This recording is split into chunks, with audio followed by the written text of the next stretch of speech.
Hi everyone, PV here, and welcome to my new YouTube video. In today's video, we're going to do something very similar to what we did last week. We're going to do a deck guide plus gameplay video of what I consider to be the hardest deck to play in Standard, Dimir Rogues.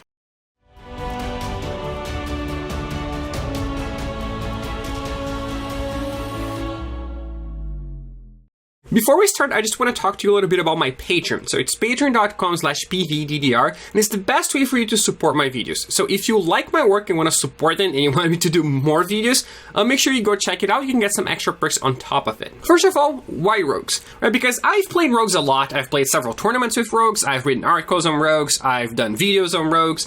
But it hasn't really been a great deck for a while now. Right, because it kind of stagnated in time, right? Every other deck got a bunch of new things, and Rogues didn't really get anything because it was already so, full of everything that it was trying to do. So you have the Rogues, you have the cards that mill, you have the mill payoffs, you have the lands. There's not much room for anything else in the Rogues deck. So it's remained the same deck, give or take, for a while now, where everyone else has evolved. So it sort of disappeared from the metagame. But now it seems to be back, and this is for a couple reasons. The first reason is that Naya Winota is a very popular deck right now. It's probably the most popular deck, and I think Rogues has a good matchup versus it, right? Because you can play Crippling Fear, you can play some other sideboard options versus that deck. Some people even play Pestilent Haze in the main, though I like Crippling Fear a little bit more. And yeah, so I believe that matchup is good for you, and that is the main reason Rogues is back. And the second reason is that people have been taking out their sideboard cards against you, right? Because Rogues isn't a deck that loses to specific decks most of the time. It mostly loses to cards. So anyone can beat Rogues if they really want to, right? So if the Naya Winota opponent wants to dedicate 12 cards to beat you after sideboard, they will be able to beat you. And it's not just the escape cards, right? There's also stuff like Clothes and Vivian, and 3 damage removal spells. That can be very good versus you. So if people want to play Burning Hands, that's not as good versus you, but if they play Scorching Dragonfire, suddenly that's much better, right? And the developments right now have all been in favor of Rogues. So people are cutting their Oxes, they're cutting their Spiders, they're cutting their 3 damage removal spells, they're cutting their Clothes, their Visions, and they are playing just other stuff because it's important to kill Winota, so they play Red Cap Melee, for example. It's important to kill Gargoyles, so they play Burning Hands. There are not enough slots to dedicate so many slots towards one deck that is not even that popular. Right, so this is the second reason that Rogues is better now. Is it possible that people decide to beat Rogues and then they will beat you? Yes, it is definitely possible. But I don't expect this to be the development right now, at least. And there's also a third reason that I do believe you gained one important card, that is Power Word Kill. I think for most people, Heartless Act is better than Power Word Kill because it kills Faceless Haven. There are just not that many counters around, so Heartless Act is better. But Power Word Kill uniquely kills Polukranos, which Heartless Act does not. Especially if they make a 12-12 Polukranos, you can remove 3 counters, but then they got a 9-9, right? It's not good enough. And this new card as well, the Hive of the Tyrant, right? That is here it is. Which is a 3/3 that you can attack and exile cards from their graveyards. That is also quite good versus Polukranos. So, and again, can incidentally, exile their Oxes and Spiders and stuff like that. So it does give you a way to beat the graveyard-based cards that are traditionally the hate cards versus you. So even though the deck didn't have room to improve a lot, it did improve, right? Because Power Word Kill is better than Heartless Act, or, in some matchups it's better than Heartless Act. There's still a split. I think the split still makes sense. Because you still want to be able to kill stuff, want to be able to kill Goldspent Dragon, for example, and Power Word Kill does not kill that, right? So having a split makes sense. And the Hive of the Eye Tyrant land is actually quite good in the deck. So you did get some upgrades. And, I've said before, I think this is the hardest deck to play in Standard. Why is this deck so hard to play? Well, it's because it has a lot of different plans in one deck. Right, sometimes you just play a bunch of cheap creatures, attack and kill them. Sometimes you mill them out over the course of 20 turns. Right, sometimes you try to control the game, sometimes you try to race them, sometimes you go back and forth on a lot of these things in the same game, right? You start by thinking you can race them, then you're like, oh wait, I can't, then you go back to being control-ish, and then at some point you start racing again, and you have to pay attention to the cards in their library and the cards in their graveyard, and stuff in your graveyard and life totals. So it's a lot of small things that you have to pay attention to. And this is a deck where every card is very cheap. And a lot of cards have flash. So you have a lot of choices and multiple points, right? If you play something like Sultai Ultimatum, a lot of the time you're going to play your 2-drop on turn 2, your 3-drop on turn 3, your 4-drop on turn 4, right? Because you only have one of each card in that spot in the curve. it becomes easy to play. You just play the cards that you were given. With Rogues, this is almost never the case, because at some point you're going to be staring at your hand, and you have 4 lands in play, and you have 2 1-drops and 2 2-drops, and you'll be like, well, I can play some of those, or another combination of those, or I can play nothing, because playing nothing is also a thing with this deck a lot of the time. So, it does give you a lot of small decisions. It feels like playing Legacy, right? When I play Legacy, I have the same feeling. I have a bunch of small decisions at every point, and this is how this deck makes me feel as well. So, it is, I believe, a pretty hard deck to play. Though, of course, this should not discourage you from playing the deck, right? It is a very fulfilling deck to learn, a very satisfying deck to learn. And even though it is going to rotate out, right, soon-ish, in 2-3 months, the deck is not going to exist anymore. A lot of the main cards are going to be rotating out.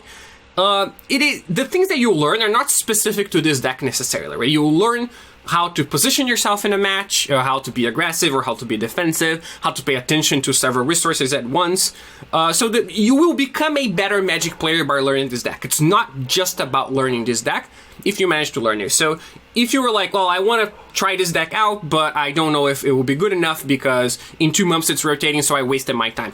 I don't believe you have wasted your time. I believe if you want to learn this deck and become good at it, it will make you a better Magic player. And finally, this is the sideboard. It is not super easy to see because of this hideous interface that for some reason they haven't changed yet.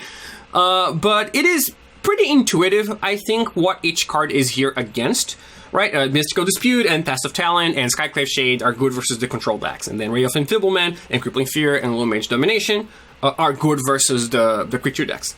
Right? The key here is that almost every time that you take out Ruin Crabs, you're bringing Skyclave Shades. You very rarely have both of those in your deck. So if you're playing the Mirror, Skyclave Shade is very good and Crab is bad. If you're playing versus Sultai, Skyclave Shade is very good, Crab is bad. And stuff like that. So if you ever want to bring in Shades, you have to take out Crabs. You usually don't want both of those in your deck at the same time. Past that, I think this is pretty straightforward. You will usually know what to bring in most of the time. And as for what to take out, sometimes it's obvious too, right? Disdainful Stroke is bad versus the creature decks. The removal spells are all bad versus control. And then, once you're past that, the worst cards in your deck are Windrobber and Off One Mind. So these are the cards that you start taking out, you start trimming 1 or 2. So it's not the ideal sideboarding scenario, but I think there's not much else that you can do with a deck like this, because, the cards aren't specific enough. The ones that are good versus creatures are specific, right? They're only good versus creatures. But the ones that are good versus spells are not, you're not playing negates in the main deck or disputes in the main deck. You can just take out, right? So you have to just take out your worst cards, which are the Windrobber and the Off One Mind together. Since my account is still pretty low ranked, we're going to be playing an event. I think that might give me better opposition. We're not going to play every match, right? We will play, 1 or 2 depending on how long they take and how they end up being. Right, so yeah, if we play against just a deck that doesn't exist, I'm going to record another match. But if we play against a real deck, then I think it should be good enough.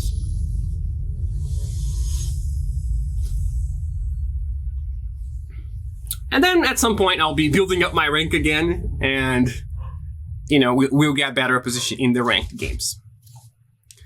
This game is pretty awkward because we don't know what the opponent's playing. So, usually my philosophy is that if they don't reveal Yorion, they're probably an aggro deck, right? Or Lurrus, I guess. Because if they're playing Rogues, they have Lurrus. If they're playing Ultimatum, or, As Per Doom Foretold, or all the fringe control decks, they are playing Yorion. So the fact that they revealed no companions usually means a deck that my removal spells are going to be good against. So, given that piece of information, I think it's probably actually fine to keep. This game is still not very good because you have some traction, right? You don't want to be like land, kill this thing, land, kill this thing, land, kill this thing, and then all you're left with is lands. But I think we're fine to keep this in the dark against an opponent that hasn't revealed Yorion. If companions were not in the format and we had no information about what they're doing, I would not have kept this in. Because I think it's just too bad versus any control deck. Oh, this is not great. So this type of hand, it is always a risk, right? You can be punished by keeping a hand like this. But the problem is that if you mulligan, you also don't know what they're playing, so you don't even know what cards to put back. So maybe this was an ambitious keep. Maybe I just have too many removal spells and need something. In this regard, the Into the Story that I drew is actually okay, I think, because I need something to get me back in the game after all those removal spells, assuming they're good, right? So yeah, let's see what our opponents are doing over there. Hopefully they play some creatures. All right, it is a creature. So it's not, oh, that was a pretty good draw. So it's not a creature deck, but it does have creatures. So my removal is not useless against them. Yeah, I'm just gonna Heartless Act that. I'm gonna use the Heartless Act because if they play Fox, I have the Power Word kill. Right, so the Heartless Act doesn't kill the Fox. So that's another spot in which the Power Word kill is better.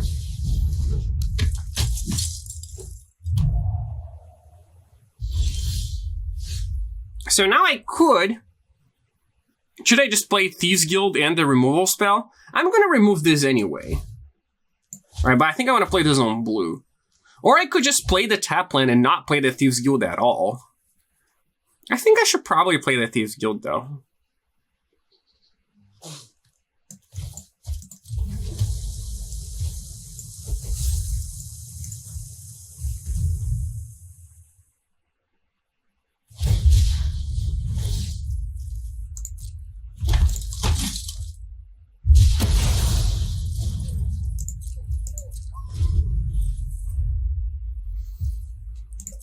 So far they have 3 cards. Cycling is a bit weird because it's a matchup where, you know, they put a lot of cards in their sideboard. Sorry, in their graveyard. I mean, I'm just gonna kill this, so I might as well just... They put a lot of cards in their graveyard, so... it's not that hard to trigger your stuff. But at the same time, if you put too many cards in their graveyard, you might die to the Zenith Flare. Like, you're helping them and they're helping you in the process. So a lot of it is about how many counter spells you draw versus how many Zenith Flares they draw.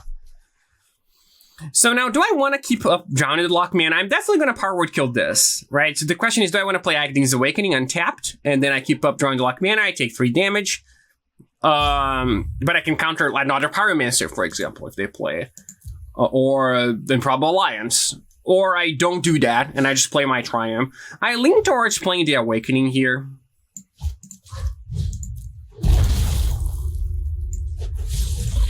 Because I think if they play another Pyromancer, it can be pretty disastrous if I don't have the Drowned Loch. Sorry, my dog is barking a lot. Hopefully my editor can edit out some of that. Do I want to counter this? I mean... I might. It would be a 7th card in the graveyard. I don't need to put a 7th card in the graveyard right now, because they will probably cycle something. I think I'm gonna let this resolve.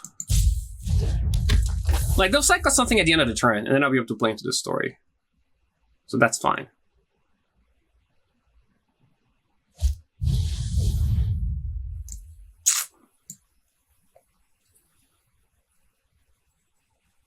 Usually I really want to save my counters for the thing, but...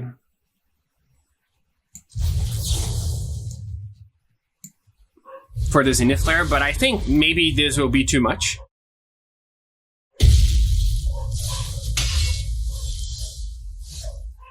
Do I want to cast this into the story and keep a mana up? I think that's what I want to do.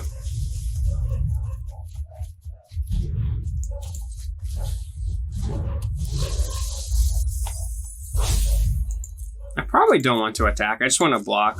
Now I drew 2 counter spells for the Zenith Flare, so I'm in pretty good shape. The Fox doesn't truly matter because I have the Thieves Guild.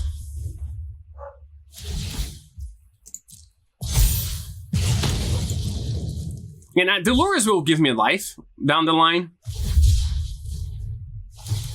I just need for them to not like chain a bunch of stuff. If they attack with the Stinger, I'm gonna block with the Windrobber and sack it. Okay.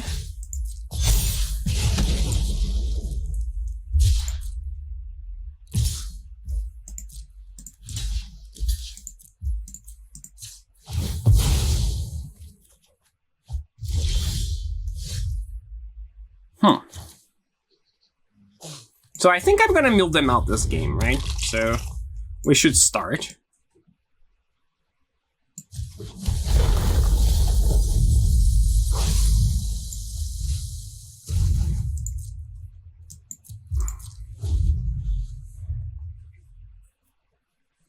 And then you should pay attention to how many Zenith Flares are actually gone, right?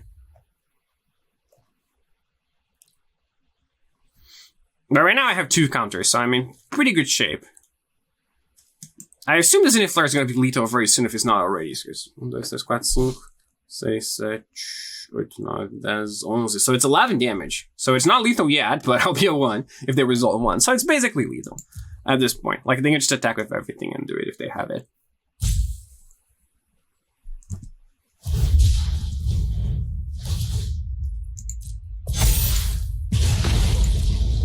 I definitely don't want to use a Drowning the Loch on one of those creatures.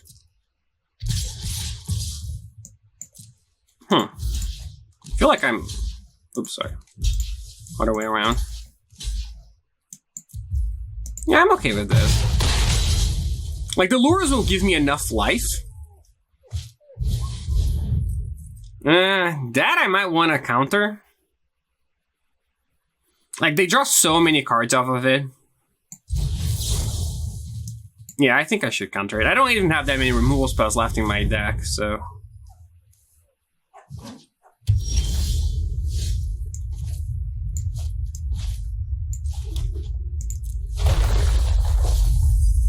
Okay, so no Zenith Flare is gone yet. Ooh, nice.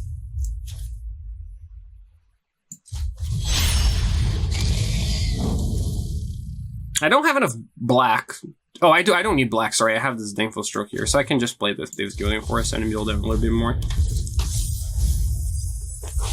Still no Zenith Flare is gone, which is a bit problematic. But like, I need if I fade something here, like they could just draw 2 Zenith Flares. I have 2 counters now. They have to draw 3 Zenith Flares here.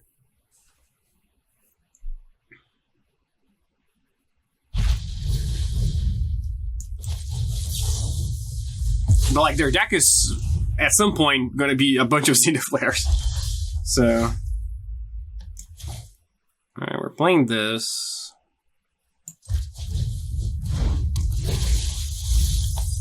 Still no Zenith Flares. I think I can attack. I'm going to mill them out. I'm not going to kill them with damage. I mean, I might kill them with damage. Who knows?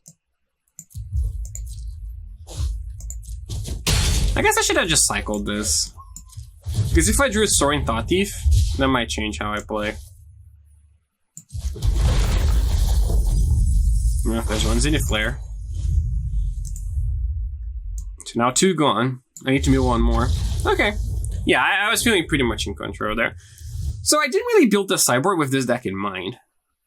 So it's kind of tricky to know what I should have here. I mean, I think Ray of Enfeeblement is probably good enough. Like, it kills Fox and stuff. I also want the Test of Talents. Do I want Lumage's Dominant?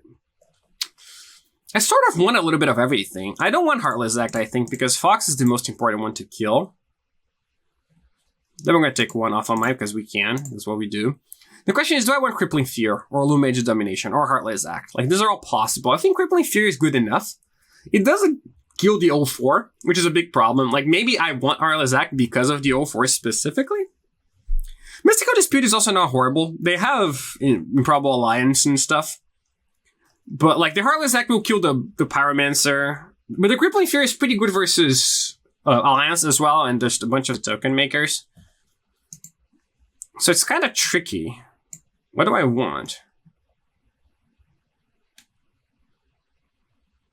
I think this is what I want, but I'm not entirely sure. Like, I might want another Heartless Act. Again, Dispute is okay. They have their own counters. They have their Improbable Alliances. Improbable Alliance is really good versus Rogues if it resolves early on.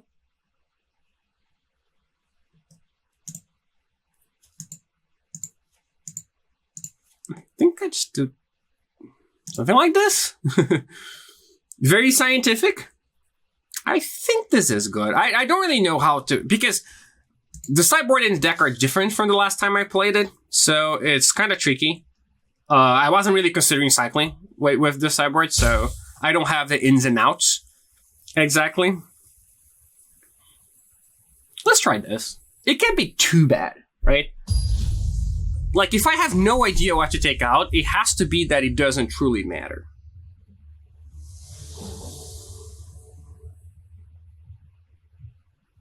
Though I could be doing something horrible. Like maybe Blue Mage's Domination is actually great. For all I know. Okay, that's pretty good. The Soaring Thought-Thief is a pretty important card if they have the Improbable Alliance, because it lets me, like, block a lot.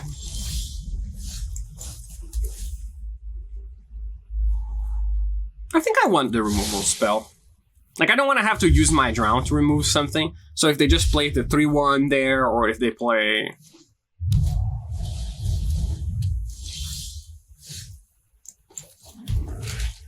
If they play... Fox or something, I can just kill it. I could just play this into a... Like, they have...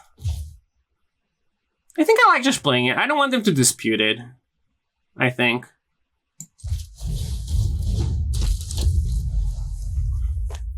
Like, I'm not gonna need to do anything else here. They don't have enough mana to play a Pyromancer and cycle.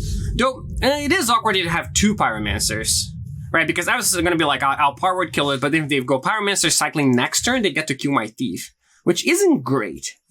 So in retrospect, I kinda wish I hadn't played this Soaring Thought-Thief.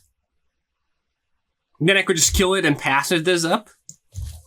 It is unlikely that I'm punished for this, for sure, but it is possible.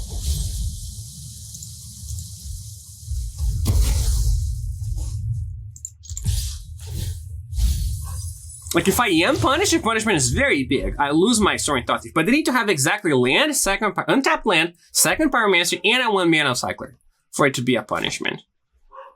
And I did get an attack in, right? I milled 2 and I hit them for 1, which I wouldn't have gotten otherwise. So it would be a very conservative play to pass. To play the removal spell instead of the Soaring Thought-Thief there. I like getting the Thief going, I think. Okay, so they're gonna make a ton of tokens. Oh, or not. So now I can play another Soaring Thought-Thief and attack. Or I could pass. Because if I pass, they will probably cycle something on their turn. Right? Which will be the 7th card for Drown in the Loch. It's probably what I should do. I think casting the Drown... Sorry, not Drown in the Loch, Into the Story. I think casting the Into the Story is probably a better play than playing the Soaring Thought-Thief and Power Word kill or something. Obviously, if I need to kill something, I'll do it. Right? If it's required, but... Yeah, they will very likely put a card in the graveyard their turn because they want to trigger these alliances, right? If they don't, if they just pass the turn, then I guess I'll play the Thief. I could counter that. They draw a card.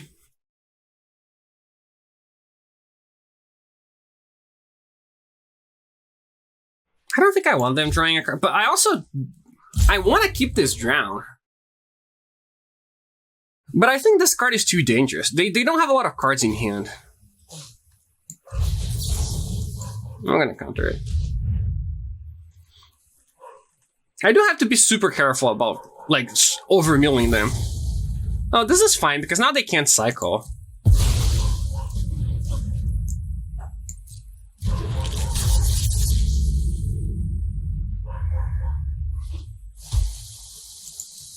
So do I want to kill it and then play Into the Story, or do I just want to play Soaring Thought-Thief and then kill it?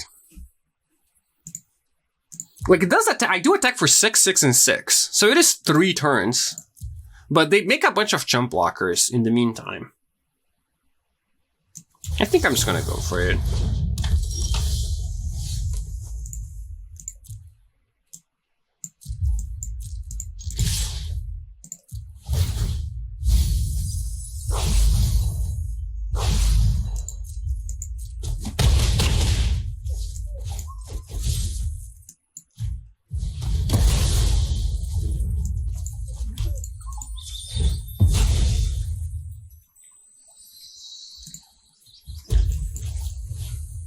Maybe this is a greedy play. Like, this is a risky play for sure, right? I risk them drawing Zenith Flares and killing me by doing so much milling in a game where I feel like I'm relatively in control.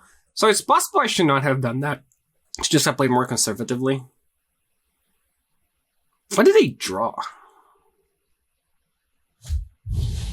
Okay. I could animate this and attack them, which would put them down to 3. But then, if they draw something, like if they draw a Cycler, they cycle it, they kill one Soaring Thought-Thief, and they make 2 tokens, which means they can block. Yeah, I'm just gonna play this, I think.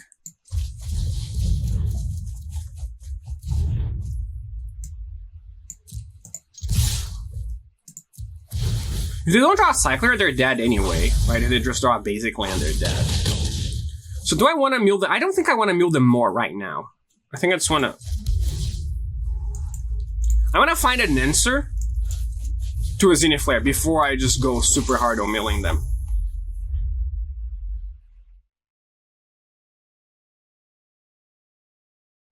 Yeah, if they draw a land, they're dead. So... they could Zenith Flare me. Oh, they chose to kill a Thief. Okay, that's fine. They do gain a bunch of life. Okay, I drew an answer, so now I can just mill them for a lot, I think. I guess I could just go Lurrus, play Soaring Thought-Thief, play Fabled Passage. Like, I attack for 6 and then extra 9 if they don't draw something. The question is, do I want to mill them more? I could play pre-combat or after combat. I think now I'm fine to play pre-combat. And just mill for more. Now that I drew the answer.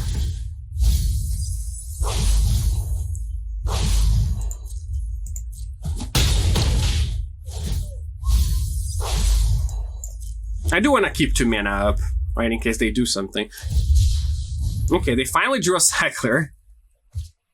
So they get to kill my Lures and make 2 tokens. And I hope they don't draw 2 1-mana Cyclers in a row. Like, that would be the disaster scenario for me. Okay, I got to kill.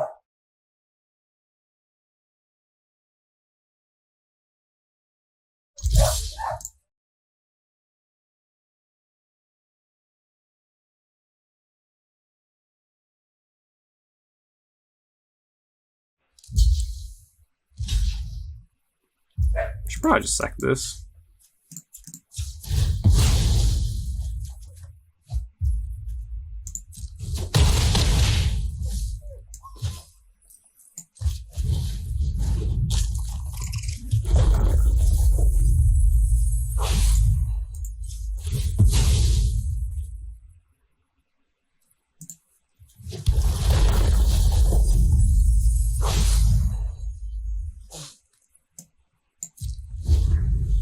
So now they're on 17 cards. 1, 2, Zenith Flare is gone.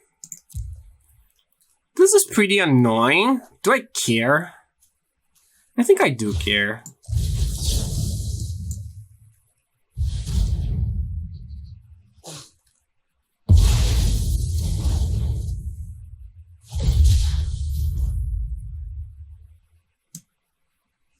Might as well just play this, right?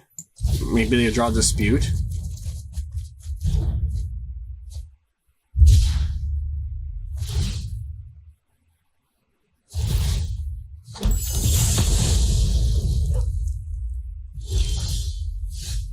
So now 16. This is 12, 14.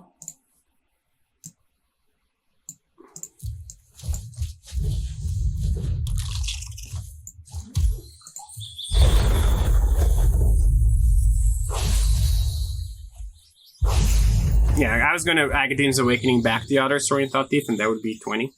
Not 20, everything. So, that's what I got for today, and hopefully you had a general idea of how to play this deck. It is, again, quite tricky to play. You do have to balance, being able to kill them with safety, especially against a deck like Cycling, right? Because, obviously, you would like to keep all your drawn into Lochs to counter their Zenith Flares, because that's the most important card. But sometimes, if you don't use them early on, then you end up losing, and without them even having played that card, right? So you need to strike the balance of, I want to make sure I don't die to this card when I'm winning the game, but also I want to be sure that I'm in a winning position, right? So this balance is pretty tricky to achieve, and I think that is what that matchup really is about. And I hope you enjoyed this. And again, make sure to check out my Patreon page. It's patreon.com/PVDDR. And special thank you to my biggest supporters, Adam Racing, Adrian Camilleri, Foxy, Fernando Vizeu, Igor Petrov, Joey, Calvin Peng, Kevin Massey, Lawson, Mattia Giardini, Silvia Letizia, TJ Webb, Thomas Pokorny. I really appreciate the support, and I'll see you next week.